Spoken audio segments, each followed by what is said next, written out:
The Indus River flows through the subcontinent of India, from the great heights of the Himalayas all the way to the Indian Ocean. Great civilizations formed on the banks of this river around the year 2500 BC, and these became centers of wealth, refinement, and power.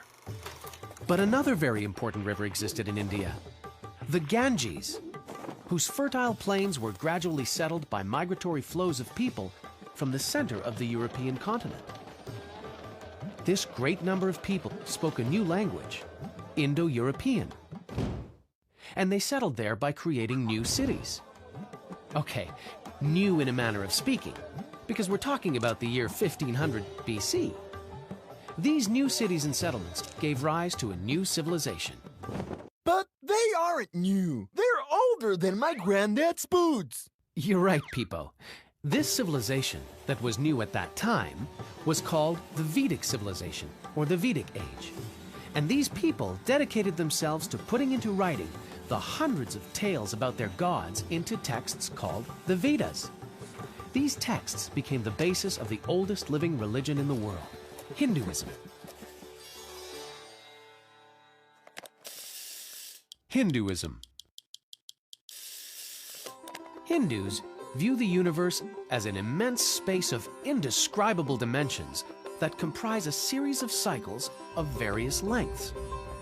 For them, a kalpa, which is as long as a day in the life of Brahma, the god of creation, lasts 4.32 billion of our years.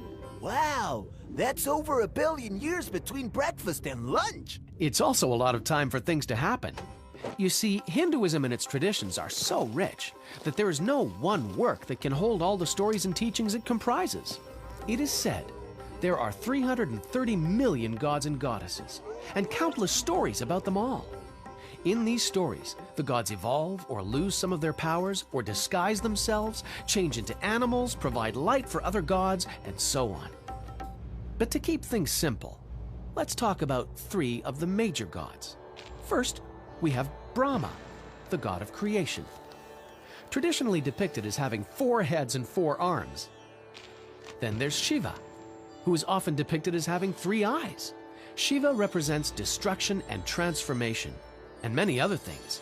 He's the master of yoga, bestows mercy and compassion, and is associated with music and dance and more. But back to Brahma for a moment. Some traditions teach that Brahma did not have a mother, but was born at the beginning of the universe, in a lotus blossom on the navel of another god. This god is in charge of maintaining the vast cosmos and keeping everything in its place. This god's name is Vishnu. Vishnu can adopt earthly forms, as other gods can sometimes do. So if the earth is endangered by something, Vishnu could descend to earth and help humankind. Some traditions teach that the last time he came to earth, he came as Krishna. And before that, he came to earth as Rama. The stories of Rama and Krishna are 2 of the most famous Indian epics, the Ramayana and Mahabharata.